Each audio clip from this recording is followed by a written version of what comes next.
Esta conferencia comenzará a grabarse.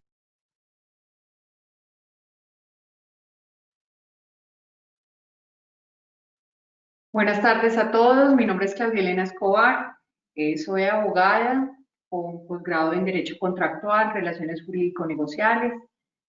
Tengo más de 15 años de experiencia, he trabajado en el sector financiero, he trabajado en Derecho Informático también en entidades de certificación digital, en criptografía. En la actualidad soy profesora, consultora, conferencista, hago parte del equipo como partner regional de Marrugo Rivera Asociados. Les doy un caluroso saludo a todos en las ciudades que se encuentren. Hoy vamos a dar comienzo con este primer módulo de antecedentes y los voy a acompañar el día de hoy, mañana y pasado mañana. Saludos a todos. Perfecto. Muchas gracias. Paula, ¿estás por ahí? Sí, ¿Me aquí escuchas? estoy. Sí, ¿me Perfecto, escuchan? Paula. Adelante. Bueno, entonces continuando con la línea de primero las damas. Mi nombre es Paula Andrea Ruiz, te acompaño desde Cali. Soy abogada, soy especialista en Derecho Informático y Nuevas Tecnologías. Llevo en la parte de protección de datos personales alrededor de 5 años. Como les decía Iván, actualmente hago parte del equipo de seguridad y privacidad de la información de Comeva EPS. Asimismo, toda mi trayectoria laboral y en la parte de protección de datos personales me he desempeñado como consultora para distintas firmas a nivel nacional. He tenido el gusto también de hacer parte del equipo de Iván, de Marrugo y Rivera Asociados.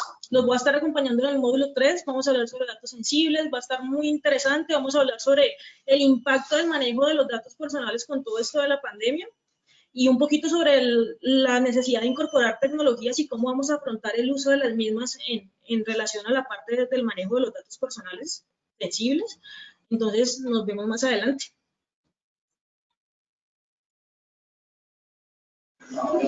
Muchas gracias. Muchas gracias. Listo. ¿Quién está por allí? Ahora sí, nuestros queridos colegas. Hola. Empecemos con Joel. Muy buenas tardes a todos. Mi nombre es Joel Gómez Treviño. Creo que me dicen Joel solamente en México y en el resto de América Latina y España soy Joel. Así es que no se preocupen si me dicen Joel o Joel, yo entiendo, ya estoy bastante acostumbrado. Además, mi esposa es colombiana, entonces estoy muy acostumbrado a que me digan de cualquiera de las dos formas. Soy abogado en México, me dedico a temas de derecho digital y privacidad desde hace 25 años. Soy presidente de la Academia Mexicana de Derecho Informático y director de la Escuela de Derecho Digital, y pues me da mucho gusto acompañarlos el día de hoy y a lo largo de este curso, y agradezco mucho a Iván la invitación que amablemente me hizo para participar con temas de transferencias de datos, y también quiero compartirles un tema muy interesante que yo le llamo blindaje legal contra amenazas cibernéticas. Muchas gracias.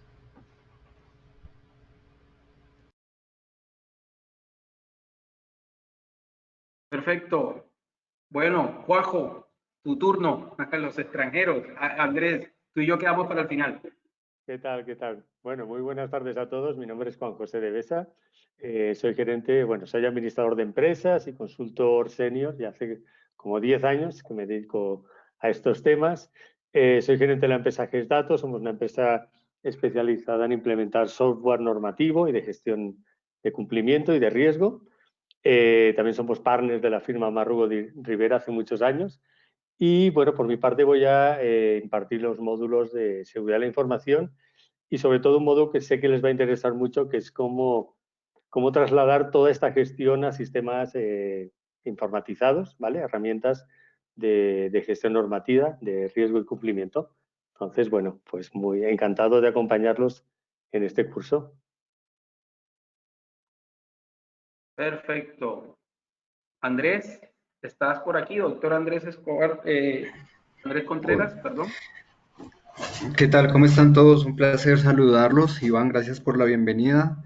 A todos mis colegas, especialmente al doctor Joel, que siempre me he sentido pues orgulloso de trabajar en la misma línea que él y pues recibir toda su experiencia a lo lejos. Créanme que el cuerpo docente en general es excelente. pero exalto sobre todo la labor del doctor Joel para estos efectos. Como lo dijo Iván en su momento, pues yo actualmente me desempeño como oficial de protección de datos personales dentro de la Superintendencia de Industria y Comercio, lo cual pues evidencia obviamente el gran reto que se tiene de trasladar la experiencia que yo tengo desde la academia. Soy profesor en la Universidad Externa de Colombia de varios módulos en Derecho Informático eh, y también el sector privado, lo cual pues obviamente se identifica con el hecho de que yo soy partner de la firma Marruco también desde hace varios años. Me place pues compartirles mucho de la experiencia que he recibido a lo largo de todos estos años, señalando pues que ya es hora desde la posición que nos acompaña pues el título como de oficiales de protección de datos personales, de sentar esto en la práctica, de establecer pues las obligaciones y los deberes que nos corresponden, no tanto ligado al aspecto eminentemente incisivo que puede tener el régimen sancionatorio en materia de protección de datos personales, sino más ligado hacia a las buenas prácticas y a las responsabilidades que nos conlleva pues el nombramiento como oficiales de privacidad o protección de datos personales. En su momento, pues espero ampliar un poco más estos temas y servirles pues de puente en lo que se pueda entre sus respectivas entidades o empresas y la superintendencia como ente de control. Un placer. Perfecto. Y bueno, para finalizar, yo estoy junto con Gloria Tofanelo, aquí en la ciudad de Cartagena. Nosotros hace 3 años iniciamos el proceso de expansión regional en Colombia de nuestra firma y se abrieron precisamente las oficinas de Cartagena y Medellín, tratando de descapitalizar un poco la firma. Ya tenemos un recorrido bastante importante. Nuestra firma Marrugo Rivera y Asociados tiene 12 años de existencia y de experiencia en el sector del derecho informático. Nosotros somos una firma especializada en temas de derecho informático, seguridad de la información y la protección de los datos personales. Como les decía, yo tengo a mi cargo el rol de director general de la firma y también para efectos de este curso estaré actuando como el director académico. He tenido la oportunidad de formarme en España en temas ligados a la protección de datos y precisamente fue a raíz de un ejercicio con la Asociación Española para la Calidad que pues tuvimos a bien presentar un curso dirigido específicamente para los oficiales. Como les dije, no es el primero que hacemos, ya habíamos hecho otros cursos relacionados con el registro de bases de datos. Hace más de 5 años veníamos realizándolos, bueno, con diferentes entidades, partners, aliados, con Legis, hicimos un recorrido a nivel nacional en el año 2016, si no estoy mal, 2015 y 2016 inició ese proceso. Recorrimos casi, bueno, por lo menos ciudades capitales bastantes en ese corre-corre del Registro Nacional de Bases de Datos, intentando ayudar a la mayoría de organizaciones en entender este tema. Finalmente, pues fue un ejercicio muy bueno, eso nos permitió tener y contar con una experiencia profesional bastante interesante. Pues por ahora este curso, como les digo, quiero que lo tomemos como el primer paso, el primer peldaño, porque se van a abrir seguramente a futuro otros elementos. Nosotros estamos buscando y hemos sido una firma pionera en los temas, por ejemplo, de certificación, tanto de entidades como de personas, en estos temas de la protección de datos. Hemos también interactuado y hoy por hoy hacemos parte de asociaciones como la Asociación Colombiana de Legal Tech y la asociación, recientemente se creó ADAPRI, también una asociación para profesionales de la privacidad en Colombia. Y sin lugar a dudas, estos esfuerzos ninguno es suficiente y tendremos que constantemente estar haciéndolos con eso. Entonces, yo soy abogado, especialista en Derecho de las Telecomunicaciones de la Universidad del Rosario, máster en Protección de Datos de la UNIR, de la Universidad de La Rioja, en España. DPO o oficial de protección de datos o delegado certificado por la agencia, por la Asociación Española para la Calidad. Y obviamente tenemos, como les digo, mucho interés en poder lograr la profesionalización del sector para Colombia. ¿Listo? Trabajamos con muchas organizaciones, muchos de ellos hoy nos acompañan. Hemos trabajado al lado de los oficiales de protección de datos de estas organizaciones con el fin de acompañarles y llevarlos paso a paso en sus procesos, en el día a día, pues hoy también la oportunidad de compartir con ustedes parte de ese conocimiento que sin más les vamos a empezar a impartir. Me dicen que algunos han tenido inconvenientes con el tema de acceso al foro. Ya les doy el link correcto, se lo voy a dejar en el chat, pero no quiero ya quitar más tiempo para darle paso a la doctora Claudia. Gloria va a hacer una presentación inicial de la doctora y entonces daremos inicio a la sesión del día de hoy.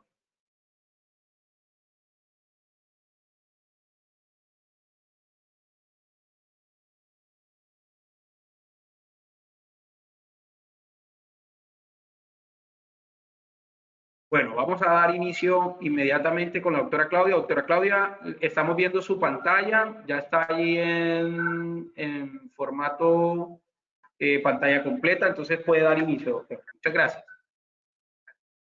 Buenas tardes a todos, nuevamente agradeciendo este espacio, este escenario, agradeciendo el acompañamiento por parte de ustedes en este curso que vamos a dictar de toda la materia de oficiales de privacidad, de protección de datos.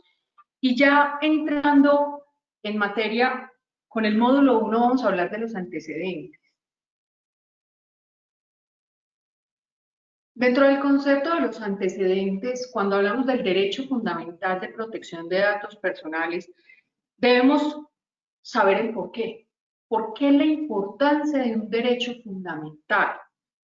Y a veces, porque veo dentro de los asistentes, colegas, veo personas con las que he tenido la oportunidad, no solamente a nivel profesional, sino también académico, de conocer un poco de esa historia, de por qué al día de hoy, 2020, es un interés a nivel mundial lo que se denomina la protección de los datos personales, bajo esa frase de la información es el mayor activo.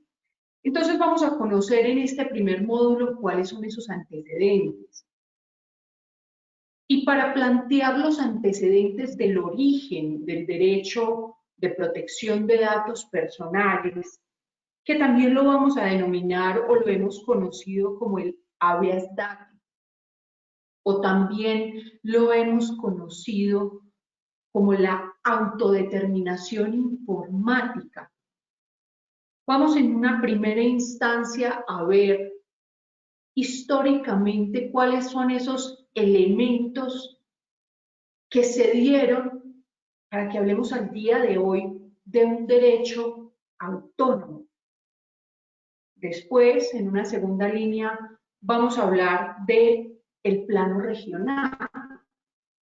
¿Qué es lo que hay en la región? Vamos a hablar de las Naciones Unidas. ¿Cuáles son esos tratados o esas reglamentaciones que nos afectan directamente? Y por último, vamos a hablar de esa línea jurisprudencial de la Corte Constitucional para que el día de hoy nosotros tengamos ya un derecho completamente independiente. Porque vamos a conocer que antes de la Constitución de 1991 teníamos una Constitución de 1886 que no hablaba de los datos personales, pero sí existía una preocupación por parte del legislador colombiano. Es importante aclarar también que dentro de las guías o derroteros que hay para la materia de conocer los antecedentes y conocer este primer módulo, hay dos sentencias en el caso colombiano que son de la máxima importancia. ¿Y por qué de la importancia para todos los efectos, no solamente para el tema académico de historia. Cuando nosotros estudiamos la ley 1581 de 2012, la ley estatutaria, y cuando nosotros también, como les mencioné, yo vengo del sector financiero, cuando uno conoce también esa ley 1266 de 2008 relacionada con el habeas data financiero, encontramos que la Corte Constitucional colombiana, por ser leyes estatutarias, es decir, porque la naturaleza, el objeto de regulación es especial, tiene que surtir un trámite legislativo no ordinario, sino un trámite legislativo especial. Dentro de ese trámite hay un control de constitucionalidad, hay una revisión por parte de la Corte Constitucional. Y quiero ser muy sencilla y muy clara en las palabras para todos aquellos oficiales que de pronto no son abogados, que sepan que en esa ley estatutaria, habeas data financiero y nuestro régimen general, ley 1581, hay dos sentencias que debemos conocer para aplicar la norma. Entonces a uno le dicen, oiga, abogada, entonces usted me está queriendo decir que la sentencia C748 de 2011 de revisión de constitucionalidad de la ley 1581 de 2012 hace parte de este gran marco normativo, de ese contenido normativo que vamos a conocer mañana. Yo le respondo sí. ¿Por qué? Porque la Corte Constitucional hace un análisis de cada uno de los artículos de estas dos leyes y nos da un derrotero, un lineamiento de cómo interpretarlos. Entonces tengamos presente que para saber los antecedentes también tenemos que acudir a estas dos sentencias, en donde trae a colación las sentencias de unificación, donde trae a colación cuáles son los antecedentes nacionales e internacionales. Entonces tengámoslo presente porque el día de mañana vamos a analizar de fondo, vamos a profundizar en la norma. Y no solamente vamos a ver qué es lo que ha dicho la Corte Constitucional respecto a cada artículo, sino que vamos a ver también cómo lo podemos aplicar en la práctica. En especial, vamos a hablar de políticas, de avisos de privacidad, de manuales internos. Pero por el momento, les dejo esa aclaración como introducción. Para conocer el plano internacional, regional y el caso colombiano de nuestros antecedentes como derecho, tenemos que acudir a esas dos sentencias. Entonces, demos comienzo a ese plano internacional.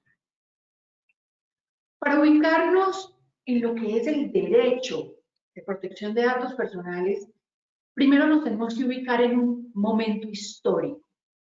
Y nos vamos a ubicar en 1948. ¿Por qué en 1948? Porque vamos a hablar de la Declaración Universal de los Derechos Humanos. ¿Cuál es la importancia?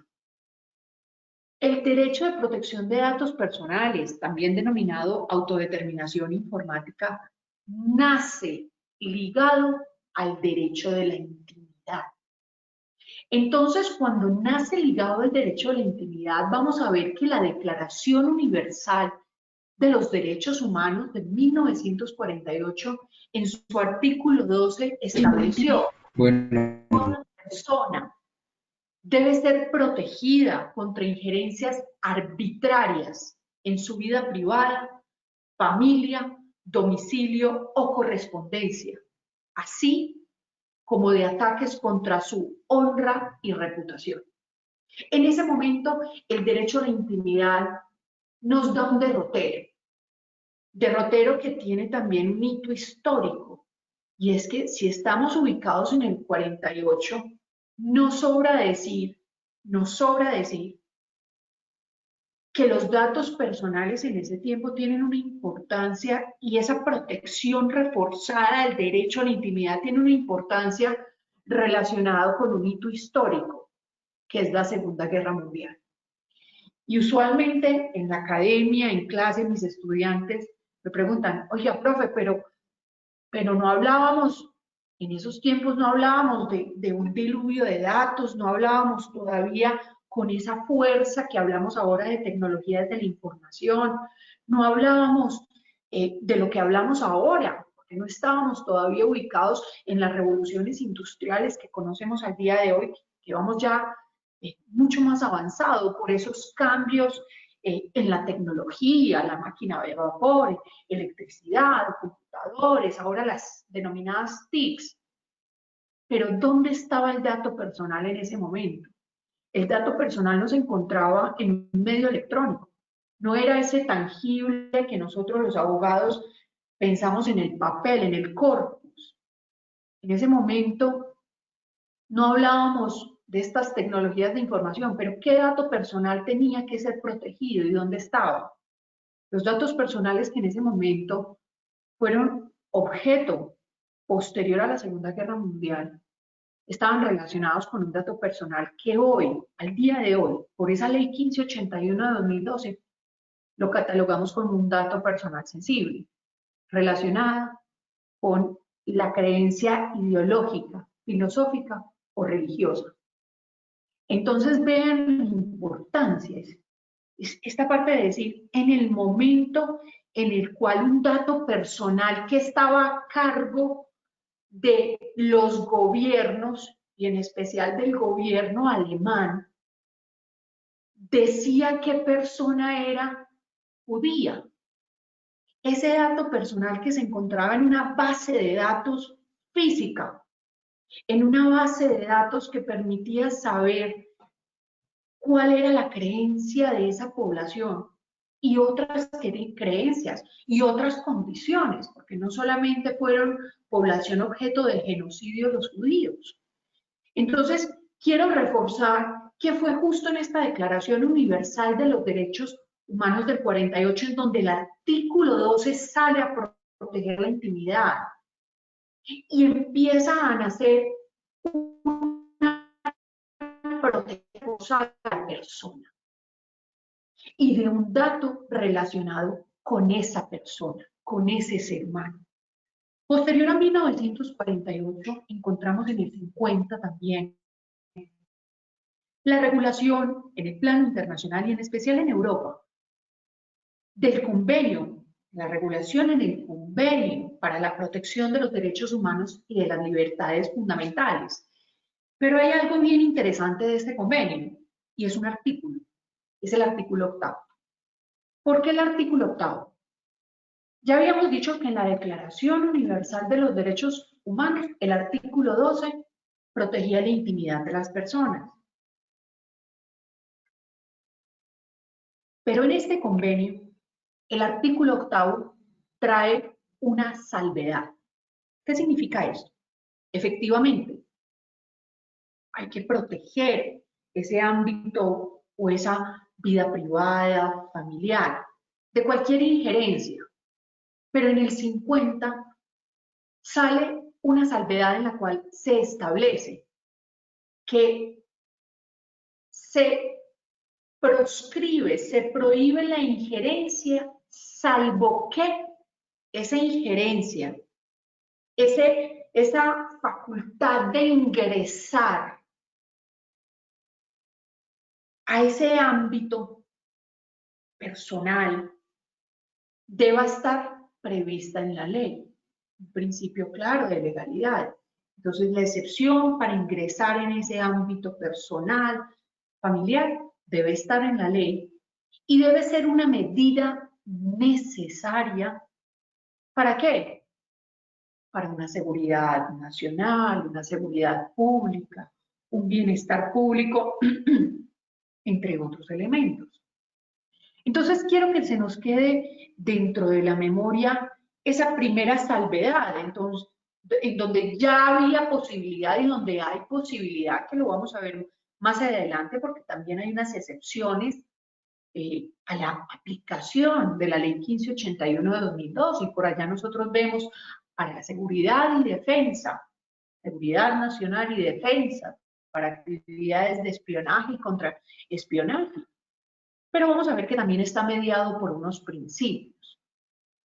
Cuando sale esa facultad en este artículo 8º, también nace una necesidad en el plano internacional, y es efectivamente analizar cómo las tecnologías de la información podrían afectar los derechos humanos. Ya por allá en el 66 encontramos también, dentro de esa conformación de ese derecho de la intimidad, del Pacto Internacional de Derechos Civiles y Políticos. Pero más adelante, en el año 67, el Consejo de Europa, teniendo presente esa posibilidad de riesgo, y defino el riesgo como la probabilidad de daño o perjuicio, en donde el Consejo de Europa empieza a abrir ese camino para analizar la posibilidad de que el habeas data sea un derecho fundamental autónomo. Y me ubico en los años 66, 67, porque es el mismo Consejo de Europa que a través de una comisión solicita investigar esos riesgos. Y al solicitar investigar esos riesgos, en el año de 1968 nace la resolución 509. ¿Con qué finalidad? Con la finalidad de proteger la privacidad de las personas versus o contra los riesgos que puede implicar las tecnologías de la información. Y voy un poco más adelante. Me voy al año de 1981. Ya en el año de 1981 está el convenio 108 del Consejo de Europa, en donde de forma específica se entra a regular y establecer cuál es aquel tratamiento automatizado de los datos de carácter personal. Y aquí quiero hacer una aclaración porque estamos siguiendo una línea cronológica. En el año de 1983, un tribunal constitucional alemán habló por primera vez del derecho de la autodeterminación informática, conocido también como el derecho del habeas data. De forma explícita ya se habla de este derecho. Pero posterior a esto, 81, 83, vamos a hablar ya del plano comunitario. Y nace la Directiva 9546 del 1995, que de forma específica entra a reglamentar y a definir, estableciendo en materia de protección de datos personales unas garantías mínimas y específicas. Ya para el año de 1999, después de este recorrido que se hace en donde comienza desde el 48 un derecho fundamental atado al derecho de la intimidad, pero a medida que transcurre, que evoluciona también lo que se denomina esa sociedad de la información, llegamos a la Carta de los Derechos Fundamentales de la Unión Europea en el año de 1999. Ya en esta carta, la protección de los derechos fundamentales y la protección del derecho a los datos personales se convierte en un derecho autónomo, diferente al derecho a la intimidad. Ya conocemos un poco de estos antecedentes a nivel internacional, pero hablemos de aquellos antecedentes en el plano regional. Para el plano de la región, y ya no me ubico en Europa, Vamos a ver también que en el 1948 se trajo igualmente, se reconoció igualmente el derecho de la intimidad en la Declaración Americana de Derechos y Deberes del Hombre. Posterior a eso, en el año de 1969, encontramos que se hace mención del mismo en la Convención Americana de Derechos Humanos. Ya para el caso de las Naciones Unidas, no era extraño para las Naciones Unidas y era una preocupación. También la regulación que se venía haciendo, y más aún, cuando no solamente hablábamos de ese dato personal en un medio o en una base de datos física o no automatizada, como ahora todos ustedes oficiales de privacidad ven dentro de un registro nacional de bases de datos de la Superintendencia de Industria y Comercio que se denominan manuales. Vemos que también había una preocupación por parte de las Naciones Unidas para estos efectos. Entonces, a través de la resolución 45/95 del 90, establece algo bien interesante y es, establece unos principios y unas garantías para aquellos ficheros computarizados que estuvieran tratando datos personales. Entonces, ya hay unas garantías por parte mínimas, por parte de las Naciones Unidas, en donde ya los medios electrónicos, las tecnologías de la información tenían una incidencia específica, razón por la cual había que establecer unos mínimos para ese tratamiento. Ya posterior a esta regulación, como antecedente en el plano regional de 1990, vemos a la Asamblea General de la OEA. Dentro de la Asamblea General de la OEA hay una resolución que es la 1395. Esa resolución tuvo una finalidad. La Asamblea General de la OEA, a través de la resolución 1395, solicitó al Comité Jurídico Interamericano que analizara la protección de los datos personales por parte de los estados que eran miembros de esta asamblea. Llegando a dos aspectos muy importantes. ¿Por qué? Porque lo vamos a ver mañana. Vamos a ver una regulación por una parte de forma específica del derecho, uno, a la protección del dato personal y número dos, el acceso a la información. De esta solicitud del análisis a través del Comité Jurídico Interamericano, nace entonces en el 2011 la resolución por parte de la Asamblea General de la OEA para las garantías mínimas que se deben tener y los principios mínimos que se deben tener dentro de la protección de los datos personales. Entonces, ¿a dónde vamos con toda esta regulación? Porque nosotros también tenemos como país claridad que estos instrumentos internacionales también hacen parte de nuestra estructura legal. En el caso colombiano, tenemos dos momentos históricos. Por una parte, tenemos un momento histórico antes de la Constitución de 1991.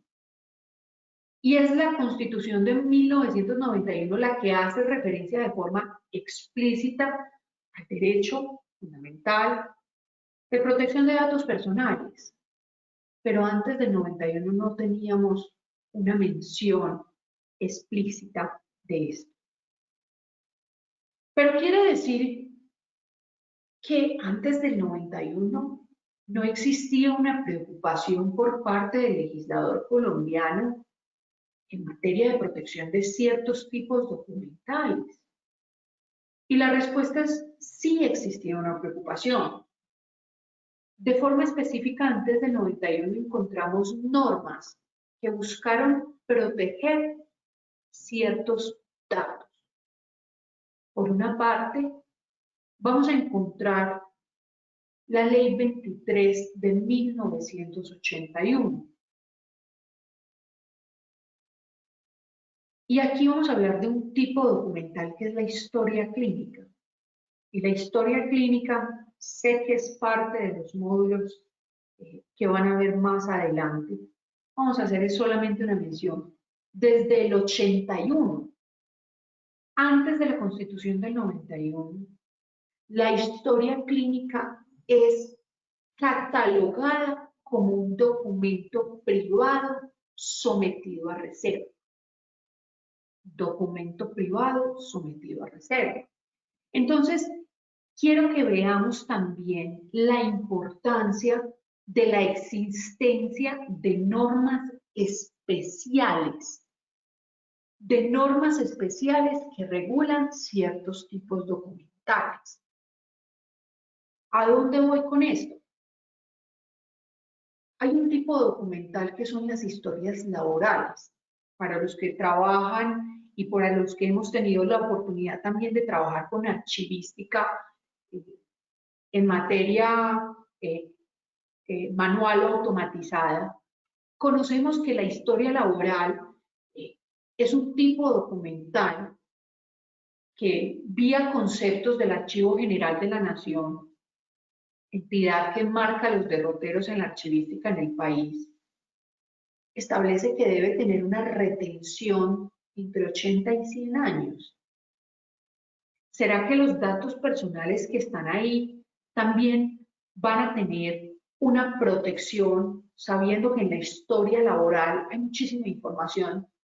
Hay una naturaleza de información de diferente tipología y diferentes riesgos. Entonces, veamos que existen normas especiales que también hay que traer a colación en el momento en el cual nosotros hablamos de protección de datos personales. En este caso estamos hablando de la historia clínica y vamos a ver que la historia clínica tiene datos personales sensibles. Datos personales sensibles, ¿por qué? Porque lo establece ahí sí la Ley 1581 del 17 de octubre de 2012, en donde plantea los datos personales sensibles son también los datos relativos a la salud. Pero también estamos viendo que hay un documento, una ley especial, la 23 de 1981, que nos está diciendo que es un documento privado sometido a reserva. Pero la misma norma nos va a dar unas herramientas para aplicar todas las regulaciones especiales que hay, para blindar también la información, porque en el desarrollo también de la norma encontramos unas salvedades. Vamos a encontrar también unas excepciones. Excepciones que la Corte Constitucional en su análisis y en su revisión de constitucionalidad, de control constitucional, ha dicho que son constitucionales toda vez que hay otros derechos que entran a jugar en la aplicación de ese artículo. Entonces tengamos presente para próximos módulos que, si bien no estaba en este caso como antecedente la Constitución de 1991, sí hay normas que buscaban proteger ciertos tipos de datos. Y voy a acudir también a otra norma, a la Ley 96 de 1985. Entonces, por una parte, es una norma especial que decía la historia clínica es un documento privado sometido a reserva y para su tratamiento tiene cierto cumplimiento de requisitos para poder tratar ese tipo de datos. Pero la Ley 96 de 1985 reconoció la naturaleza pública de aquellos datos sobre el número de identificación personal, el número de cédula de ciudadanía mío, el lugar y la fecha de expedición. Entonces, esta Ley 96 del 85 ya le está dando la categoría de dato personal público. Y la Ley 1581 de 2012 nos trae por allá una buena definición. Dice: datos personales públicos son aquellos que no son semiprivados ni privados, y este carácter o naturaleza es otorgada por la ley y la Constitución. Y nos va dando unos ejemplos. Nos dice: son aquellos documentos oficiales, son las sentencias debidamente ejecutoriadas, son los datos que hacen parte del registro civil del nacimiento, el registro civil de las personas. Entonces, en este caso también estamos viendo, opuesto al ejemplo anterior, estamos viendo un dato personal que tiene la categoría de ser un dato personal público antes de la Constitución del 91. Y de una vez menciono, el dato personal público, como dice la ley 1581 de 2012, no requiere autorización. Pero en materia de información también es importante aclarar que si bien hay ciertos datos personales que son de naturaleza pública, como el número de identificación, el lugar y fecha de la expedición, también hay una parte que la misma norma le da una categoría de reservado y tiene que ver con aquellos archivos que reposan en la Registraduría Nacional que están ya ligados a datos biográficos, a la filiación, ligados también a la fórmula dactiloscópica. Y cuando yo hablo de la fórmula dactiloscópica, ya también le estoy dando una categoría.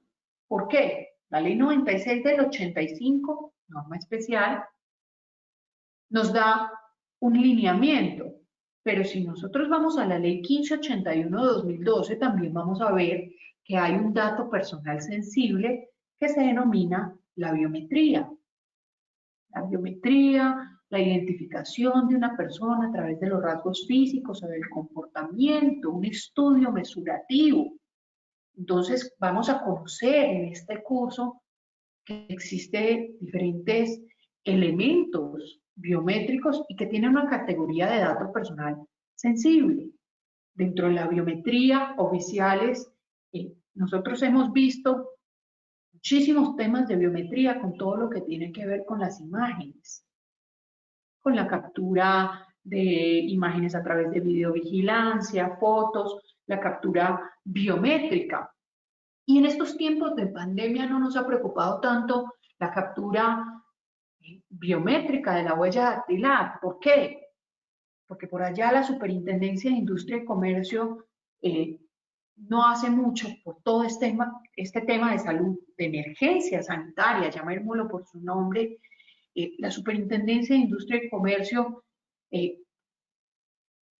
estableció una medida y era los lectores biométricos, por favor no haga uso de ellos en captura de huella dactilar en estos tiempos, toda vez que podría ser un elemento de contagio. Entonces, quiero que vayamos trayendo esa norma del 85 como una norma especial también, puede articularse con una norma del 2012. Y todavía no hemos hablado de la Constitución política, pero son dos ejemplos claros para que tengamos dentro de nuestro análisis, dentro de nuestro módulo académico, que las normas especiales priman sobre la norma general, pero es posible llegar a una articulación armoniosa de estas normas a las cuales hacemos mención en este módulo. Ya posterior, ya dentro de la regulación específica de nuestra Constitución Política de 1991, sí vamos a hablar de forma puntual del derecho de protección de datos personales. Y es el artículo 15, el cual establece de forma explícita, abro comillas, de igual modo tienen derecho a conocer, actualizar y rectificar las informaciones que se hayan recogido sobre ellas en bancos de datos y archivos de entidades públicas y privadas, en la recolección, tratamiento y circulación de datos, Se respetará la libertad y demás garantías consagradas en la Constitución. Pero no leí todo el artículo 15. Fui bastante tendenciosa en la lectura. ¿Por qué? Porque tenemos que conocer la línea jurisprudencial. Entonces, cuando se establece de forma explícita en el artículo 15 de nuestra Constitución Política el derecho a la protección de datos, el derecho no nació de forma autónoma, no era un derecho independiente. Vimos también en el plano internacional que en un primer estado, este derecho del habeas data, autodeterminación informática, de protección de datos, nació ligado al derecho a la intimidad. Entonces, desde la Constitución Política de 1991, nuestra Corte Constitucional tuvo una línea jurisprudencial en donde este derecho de protección de datos personales lo interpretaba como una garantía del derecho a la intimidad. Y para los que no sean abogados, les quiero contar cuál es la importancia cuando un derecho es autónomo, independiente y cuando no. Cuando nosotros tenemos un derecho autónomo independiente, nosotros lo tutelamos. Cuando este derecho lo interpretamos no como autónomo independiente, sino como garantía de otro derecho autónomo independiente, como en este caso sería el derecho a la intimidad, nosotros lo tenemos que tutelar, proteger de forma subsidiaria. Entonces, en esa primera línea, el derecho de protección de datos personales era interpretado como una garantía de derecho a la intimidad. ¿Pero qué es ese derecho a la intimidad? Y ese derecho a la intimidad es definido como una esfera privada, íntima, que solamente pertenece, y voy a traer una palabra, a ese titular. ¿Qué le va a permitir qué? Su libertad.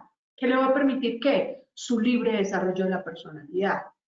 Y quiero plantearlo bajo ese concepto de una esfera, porque el día de mañana nosotros vamos a conocer en ese contenido normativo que existen diferentes tipos de datos personales. Y los datos personales, esa naturaleza, esa tipología, quisiera que pensáramos que son esferas alrededor nuestro. Y mientras más alejada está esa esfera de lo que soy yo como persona, va siendo más público. Pero cada vez me voy acercando y paso de un dato que es público a un dato que es semiprivado. Pero paso también un dato que es privado completamente. Y hay una categoría que vamos a conocer que es ese dato personal sensible, donde la misma norma nos dice, oiga, ese dato personal sensible está ligado a la intimidad o, como lo define la norma, su uso indebido puede generar discriminación. Entonces, en una primera línea jurisprudencial, la Corte decía, está ligado a un derecho a la intimidad. Ya posterior a esta interpretación, la Corte va marcando otro derrotero y dice, no, el derecho de protección de datos personales no está ligado a la intimidad. El habeas data es una manifestación del libre desarrollo de la personalidad. ¿Por qué? Porque ya vamos viendo temporalmente que hay un auge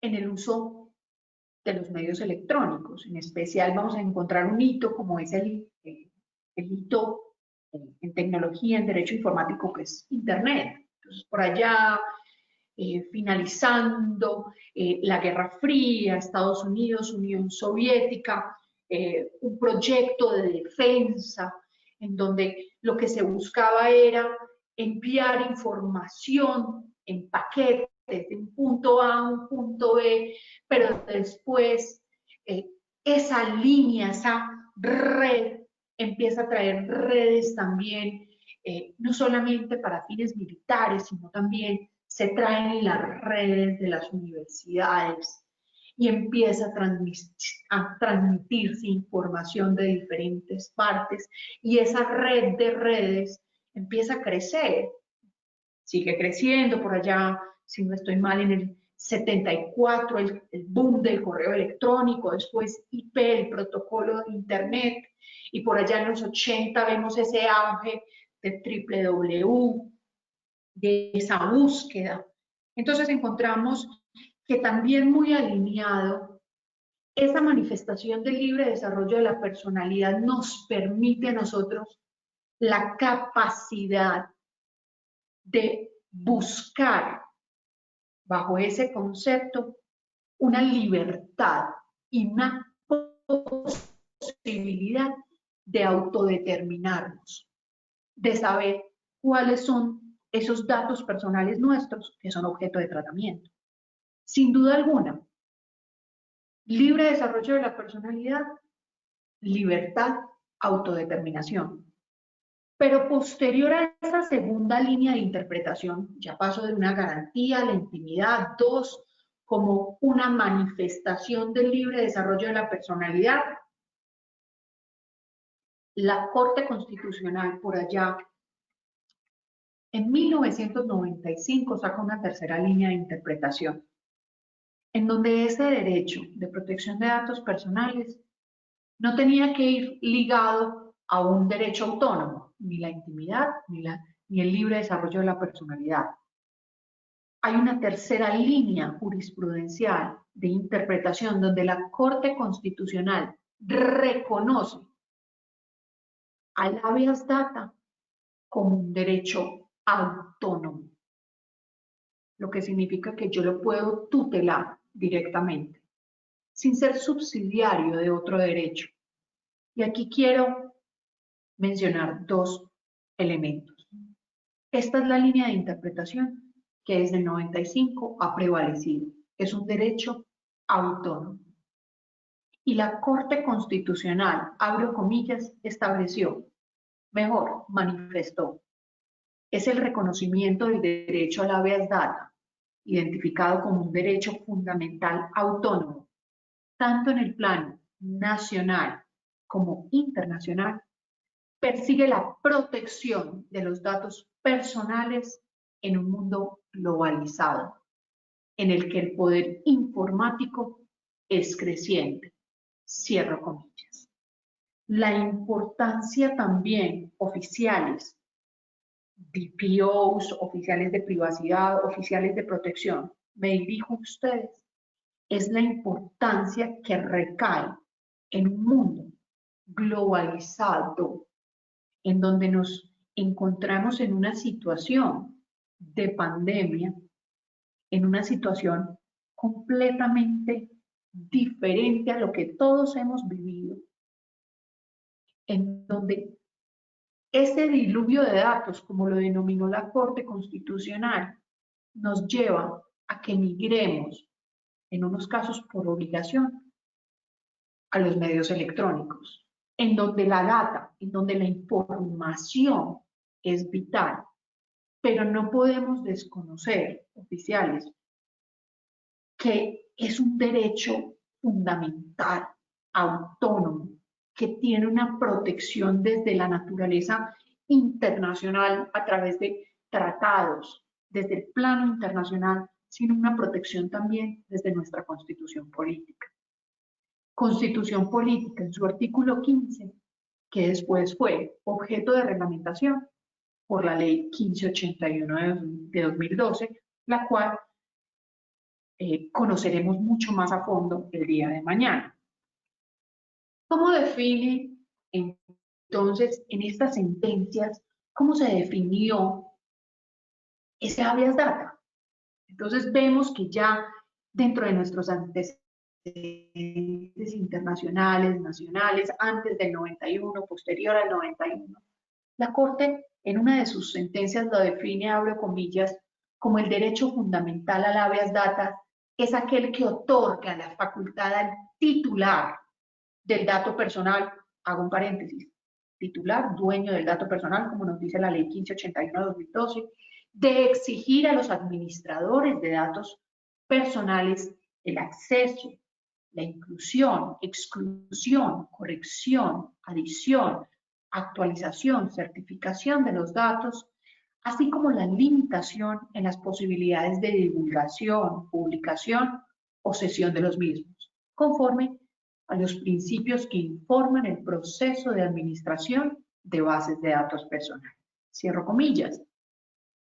Entonces, esta definición nos da una sensación también, usa palabras como administradoras de datos personales, de estar yendo a una ley que no es la 1581, sino la ley 1266 de 2008. Pero sobre este aspecto les quiero mencionar algo. La sentencia C-1011 de 2008 revisó la constitucionalidad de la ley que pretendía regular el régimen general de protección de datos, que tiene que ver con el habeas data financiero. Pero cuando nosotros estudiamos antecedentes y aplicación de la norma, como se los mencioné en la introducción, debemos acudir a las dos sentencias. ¿Cuál es el contenido de nuestro derecho? Y aquí les quiero dar una pequeña recomendación. La vamos a ver más adelante en el módulo 2 mañana. Pero nosotros cuando vemos el artículo 15 vemos ciertos elementos. Vemos actualizar, pero dentro de la sentencia vamos a ver ese contenido del derecho. ¿Y cuál es la importancia de conocer el contenido del derecho? Que en la práctica estas son las prerrogativas. Esto es lo que debería poder ejercer un titular. Entonces, un titular, yo, titular Claudia Elena Escobar, ¿qué puedo hacer con mis datos personales en Colombia? En Colombia, yo puedo conocer, yo puedo incluir, yo puedo actualizar, yo puedo rectificar o corregir, o yo puedo excluir. Puedo conocer, podría solicitarles a ustedes oficiales, yo quisiera saber qué datos personales míos tienen. Entonces, alguno de ustedes como oficial, en virtud del procedimiento denominado consulta, tenemos 10 días hábiles para dar respuesta. En nuestra política están los canales. Respondemos, señora Claudia Elena, los datos que nosotros tenemos suyos, es su nombre, su cédula de ciudadanía, su correo electrónico y su celular. ¿Listo? Pero también podemos, yo como titular puedo incluir, actualizar, rectificar o excluir. Y la norma nos dice, la regulación de la norma nos dice, perfecto, usted puede ejercer ese derecho a través de un procedimiento que se denomina un reclamo, que cambia, es diferente a la consulta, que tiene unas características que trae la norma, también está en nuestra política de tratamiento de la información de la información personal, a través de nuestros canales. Usted nos puede enviarnos una información para excluir la información o revocar la autorización. Tenemos 15 días hábiles, si no podemos dar respuesta tenemos 8 días hábiles para tales efectos. Pero en estos casos quiero que veamos algo. Yo también le puedo responder a esta titular, por allá la 1581 me dice, no, yo no puedo proceder a excluir la información, a suprimir la información o a revocar la autorización si existe un deber legal o contractual. Si existe un deber legal o contractual, que usted permanezca todavía en mi base de datos. Entonces, interesantísimo, ¿por qué? Porque digamos que alguno de ustedes oficiales es del sector financiero y, oh sorpresa, yo tengo un crédito de consumo de 30 millones de pesos. Entonces, en virtud del artículo 15 de la Constitución Política de 1991, con revisión por parte de la Corte Constitucional en sentencia C-748 de 2011, y ejerciendo mis derechos, solicito que usted me elimine de sus bases de datos. Entonces, banco me va a decir, estimada titular, yo no puedo acceder a su solicitud de supresión toda vez que existe un deber todavía de índole contractual. Por allá hay un crédito de consumo de 30 millones de pesos, entonces los derechos tampoco son absolutos, como dice la Corte Constitucional. Entonces veamos ese contenido, ¿por qué? Tengámoslo claro, porque el día de mañana, cuando veamos nuestra política debe también efectivamente desarrollar cómo yo titular puedo ejercer estos derechos, conocer a través de la consulta, incluir, actualizar, rectificar y excluir o revocar la autorización, pero quiero hacer una mención importante. Vean la importancia de rectificar. Antes de la ley 1581 de 2012 teníamos efectivamente que tutelar, y hay una tutela muy famosa. Hace muchos años, una mujer solicitó que le hicieran una rectificación de su cédula de ciudadanía en una base de datos del CISBEN. En ese tiempo no teníamos la norma, no teníamos la 1581. ¿Qué significa eso en la práctica? Vamos vía tutela. Al no rectificar de forma oportuna, ella fue a una atención médica en salud y no la atendieron porque había un error en la cédula de ciudadanía. Al no atenderla porque no era parte del CISBEN, la mujer quedó con un daño, lo cual conllevó a que tuviera que hacer, y era una persona joven, diálisis el resto de sus días, por un error en la cédula de ciudadanía. Entonces, aquí les dejo una pequeña reflexión, y es, ¿será que en Colombia hay personas que por un error pueden fallecer? Por un error pueden no recibir atención en salud, o en otros casos que uno ve, ¿será que por ciertos errores en una base de datos no van a recibir su pensión? Entonces, comencé este módulo hablándoles de la importancia en el 48. Ahora traigámoslo al 2020. ¿Será que los datos personales tienen una gran importancia? Yo les digo que sí. Y en especial atados a situaciones tales como la prestación de salud o las pensiones también. Veamos entonces esa importancia para que tengamos esa reflexión el día de mañana en el contenido normativo. Dentro de esta regulación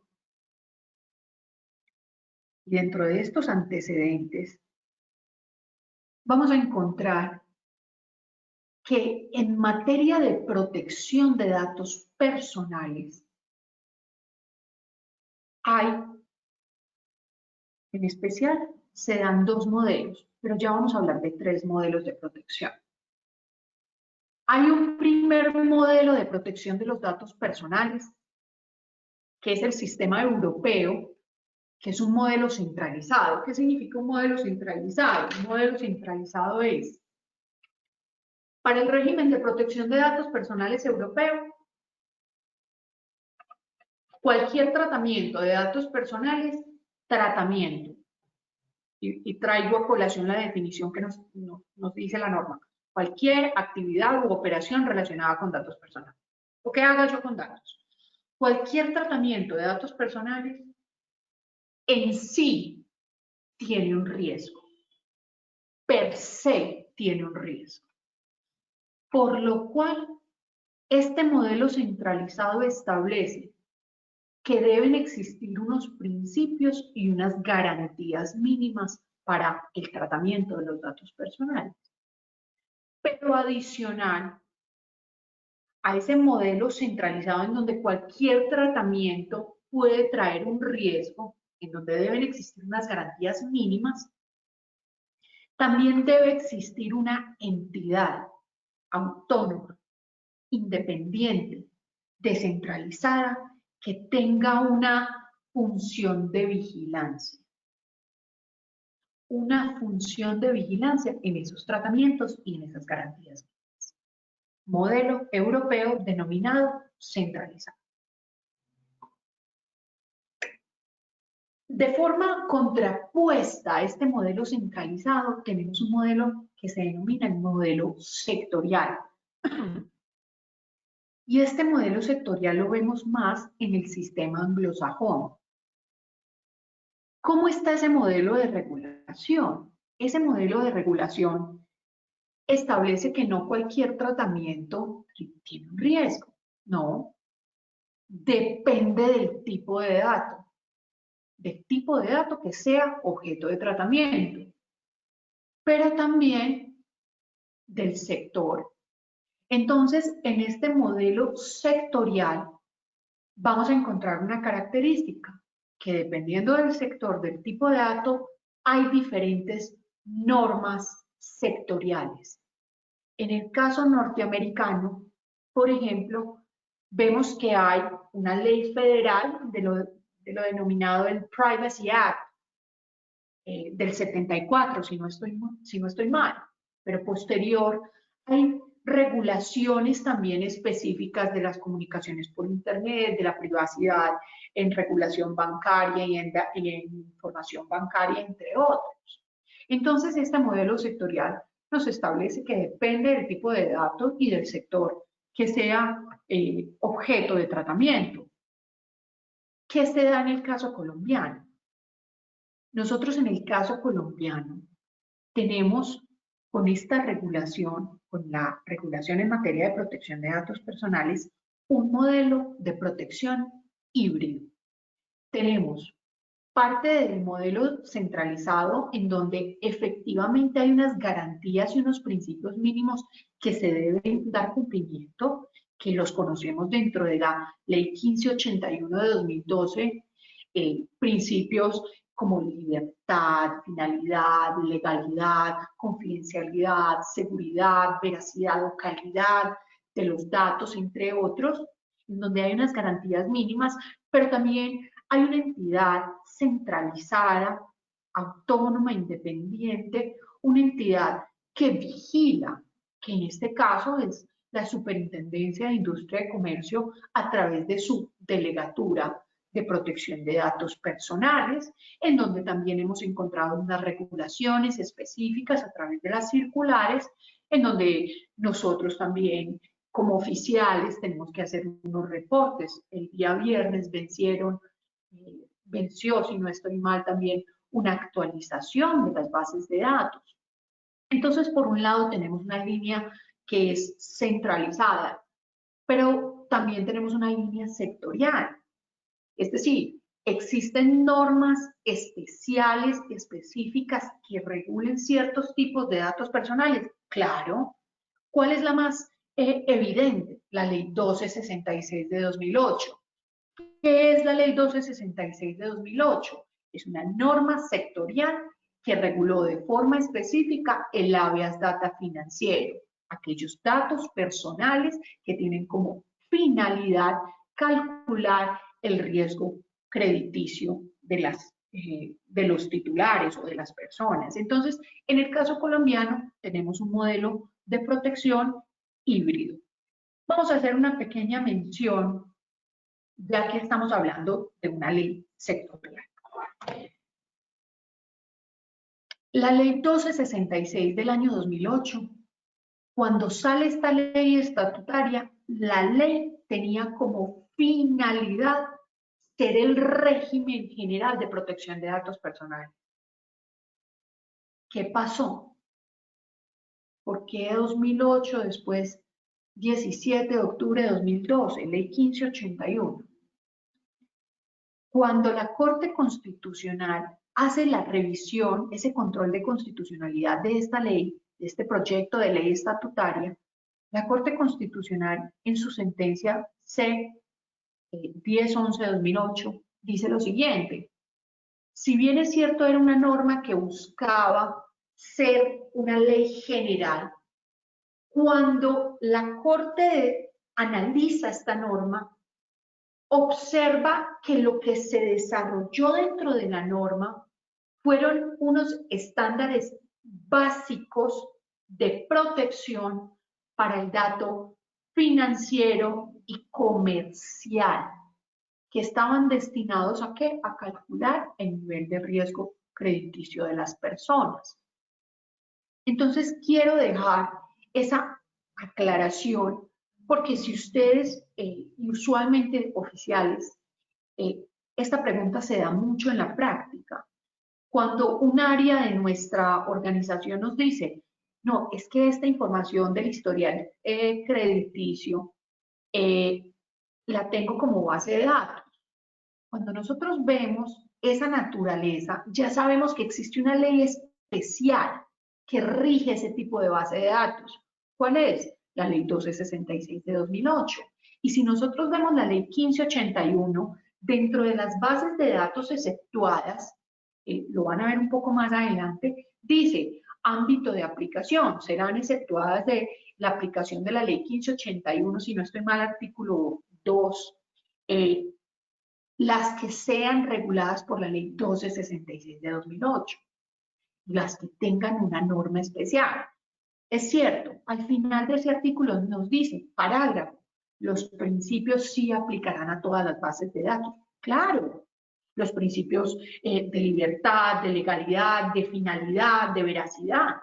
Entonces, a donde voy es, tengamos presente esa aclaración.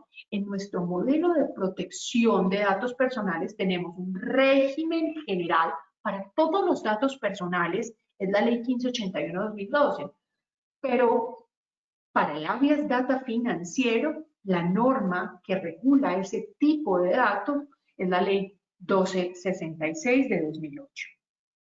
Siguiendo entonces la línea del módulo, vamos a dejar como abrebocas para el día de mañana, para el contenido normativo, la ley 1581 de 17 de octubre de 2012, que tiene como finalidad, como objeto, reglamentar el artículo 15 de nuestra Constitución Política, ya mencionado, de conocer, actualizar y rectificar aquella información.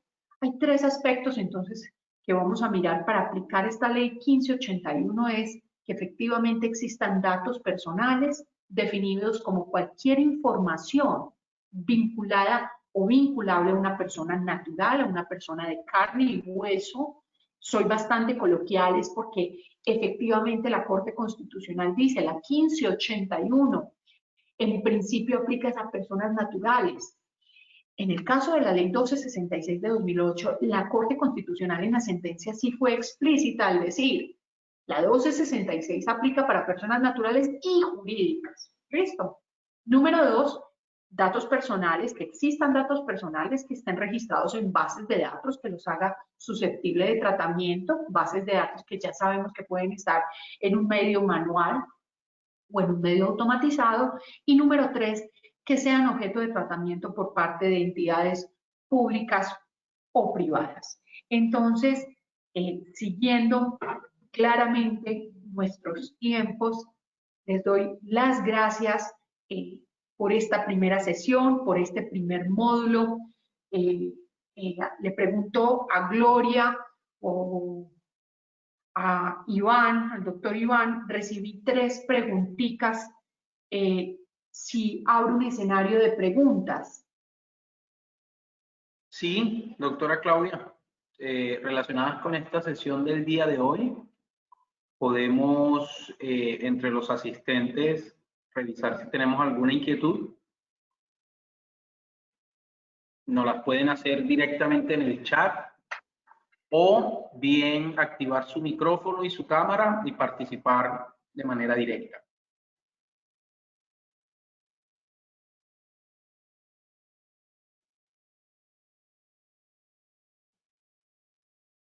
Doctor Mientras Iván, tanto, recibí una, no sé si... ¿La puedes leer, Claudia, de pronto? Listo, dice lo siguiente. Si soy una entidad vigilada por la superfinanciera, me pueden sancionar en materia de protección de datos. Ok. Bueno, aquí tenemos que hacer una aclaración. ¿Listo? Oficiales, si ustedes son parte de una entidad vigilada por la Superintendencia Financiera de Colombia, ustedes tienen 2 jueces naturales para protección de datos personales. ¿Cómo así? Sí. Por una parte, por la Ley 1266 de 2008, si son vigilados por la Superintendencia Financiera de Colombia, la entidad llamada a vigilar en habeas data financiero es la superfinanciera. ¿Listo? Por Ley 1266 de 2008. Ejemplo, por el reporte a centrales de riesgo sin que exista la autorización. ¿Sí?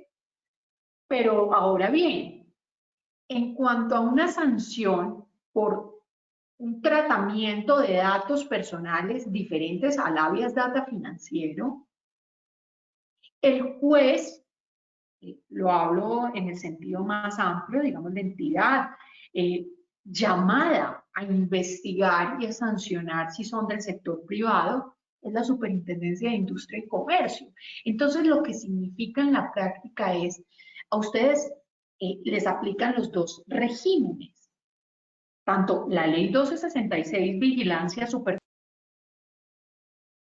81 de 2012, Vigilancia, Superintendencia de Industria y Comercio. Doctor Iván, no sé si de pronto te interesa dar una ampliación, si queda claro. Ahí hay una novedad, si la podemos llamar así. Recientemente, la Superintendencia publicó en su página web un concepto. Fue como una resolución, fue básicamente dentro del apartado que la superintendencia tiene. Nosotros le vamos a compartir ese link, eso es público, pero básicamente es el apartado donde ya están decidiendo los casos de apelación. Y creo que para la pregunta y para el caso puntual que estamos mencionando viene muy a tono, porque precisamente la inquietud fue elevada. No tengo el contexto de todo el procedimiento, pero igual ya es público. Banco de Bogotá fue requerido por el tema del Registro Nacional de Bases de Datos y se generó precisamente esta inquietud respecto de la aplicación de las 2 normas, de la Ley 1266 de 2008 y la Ley 1581 como régimen general de protección de datos. Pues la superintendencia, haciendo un análisis muy exhaustivo, estipuló o presentó la diferencia fundamental de los 2 regímenes y sentó las bases para evitar lo que durante muchos años, desde el año 2011, cuando previmos o se tramitó la ley estatutaria que vino a ser la ley 1581 y 2012 cuando fue sancionada, preveíamos precisamente que iba a haber un conflicto o una colisión normativa por interpretación de estos 2 regímenes. Pero, como les digo, la Superintendencia de Industria y Comercio muy recientemente y con ejercicio de las facultades que tiene como autoridad de protección de datos personales, ya aclaró muy diáfanamente cuáles son los linderos para establecer la aplicación del régimen contenido en la Ley 1266 de 2008, precisamente respecto de las bases de datos y los datos de contenido crediticio, comercial y financiero, y la aplicación del régimen general de protección de datos. Esa fue precisamente una aclaración y sé que fue una decisión en segunda instancia de una apelación que decidió el despacho del superintendente delegado para la protección de datos. Entonces allí ya tenemos mucha claridad acerca de la aplicación de estos 2 regímenes y es importante, les dejaremos también la información sobre este caso que fue decidido, como les digo, recientemente. No sé si hay alguna otra inquietud, pregunta, si la tengas de manera directa, allá que te la hayan hecho, o acá en el chat no veo más preguntas por ahora.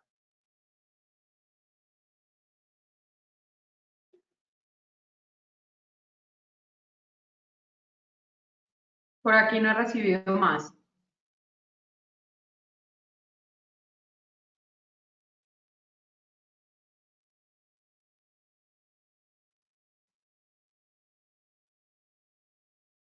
Yo no estoy viendo, no sé si de pronto, estoy viendo el chat general y no veo más preguntas.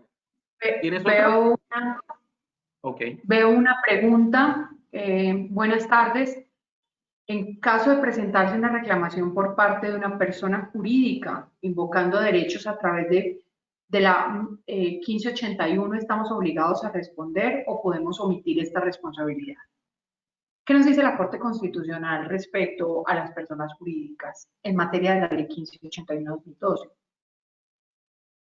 En una primera instancia dice, esta norma es aplicable para personas naturales.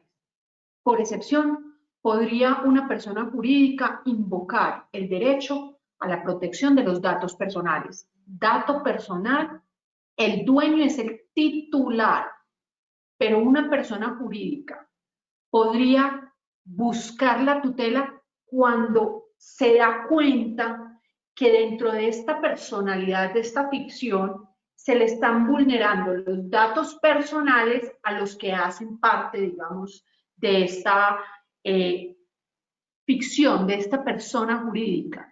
Entonces es muy puntual la Corte al decir también, ¿podrían presentarse otros casos? Sí, pero serían objeto de análisis.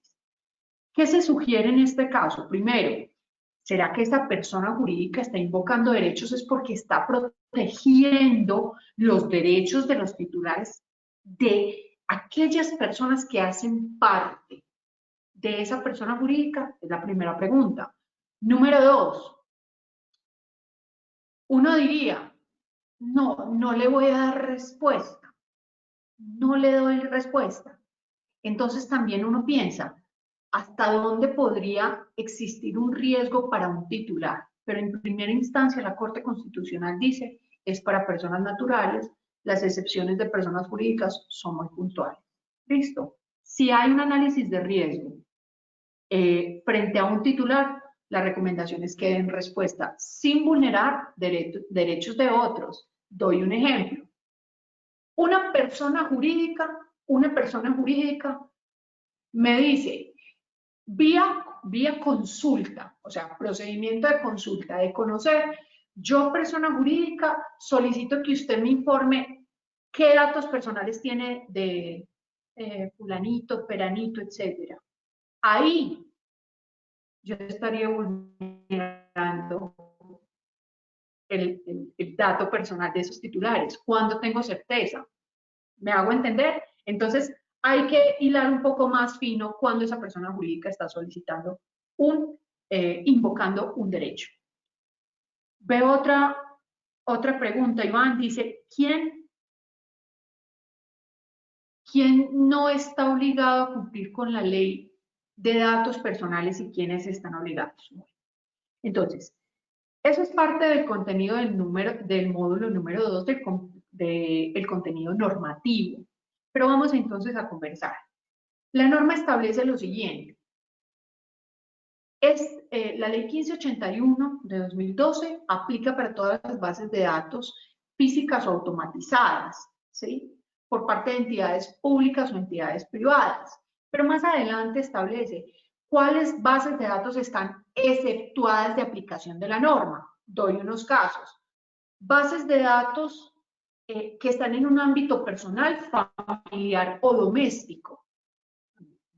Familiar, doméstico, muy personal. Entonces quiere decir que yo, Claudia Elena Escobar, tengo aquí una base de datos que es mi celular. Yo no estoy obligada a registrarla ante el Registro Nacional de Bases de Datos porque es una base de datos personal. Número 2, aquellas bases de datos que están reguladas por la Ley 1266 de 2008. Número 3, todas aquellas bases de datos que hacen parte de lo que se denomina el sistema de administración de riesgo de lavado de activos y financiación del terrorismo. Número 4, todas esas bases de datos que hacen parte de la defensa nacional, de la seguridad nacional. Número 5, todas aquellas bases de datos que tengan una finalidad periodística. Aquí hago una aclaración, es importantísimo. ¿Por qué? Porque bajo la protección de un Estado social democrático de derecho, en Colombia el ejercicio de la profesión de los periodistas no deberían estar obligados a publicar las fuentes. Entonces, ¿tengo una base de datos de fuentes y las debo publicar? No. ¿Por qué? Porque sabemos que existe un riesgo para las fuentes también. Y por último, se establece que todas aquellas bases de datos que hacen parte del censo nacional, poblacional, de las viviendas. Entonces, la norma nos da unas bases de datos exceptuadas de la aplicación de la ley, pero sí les aplica los principios. Es un parágrafo dentro de esta misma norma donde efectivamente dice, un momento, usted debe tener confidencialidad, seguridad de las bases de datos, debería tener veracidad o calidad de la información que está en esas bases de datos. Entonces, dando respuesta para no dejar esa pregunta sin responder, sí hay unas bases de datos exceptuadas. ¿Listo? Se pregunta, con el tema de pandemia actual, ¿la protección de datos personales puede tener excepciones para el cumplimiento? Voy a hacer una pequeña mención porque no quisiera abordar un tema muy especial que está dentro de uno de los módulos en temas de salud. Pero vamos a encontrar algo.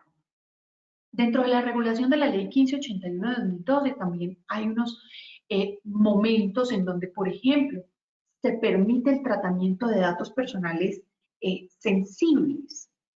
Y uno de esos ejemplos también plantea el interés vital de la persona.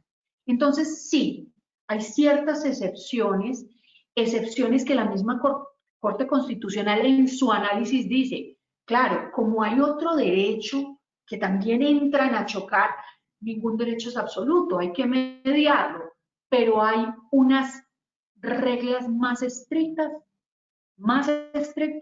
de cómo se pueden tratar esos datos personales, pero nuevamente no quisiera inmiscuirme en el próximo módulo, vamos a ver unos temas puntuales mañana de datos relativos a la salud y unas excepciones. ¿Listo?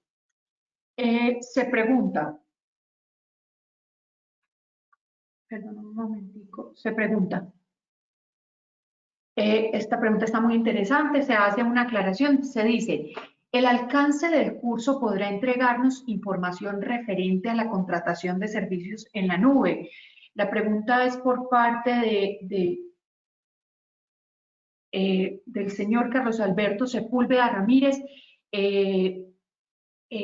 Señor Sepúlveda, de una vez me comprometo yo a que mañana incluyamos un tema específico de contratación de los servicios del cloud computing en la nube, siguiendo los lineamientos de la Superintendencia de Industria y Comercio. Vamos entonces, me comprometo que mañana vamos a ver una herramienta muy fácil, muy sencilla para ver cuáles son aquellos requisitos que se debería cumplir para un almacenamiento en la nube. Y Claudia, allí adicionalmente en la sesión de transferencias internacionales de datos seguramente alcanzará a incluirse también ese tema puntualmente. Perfecto.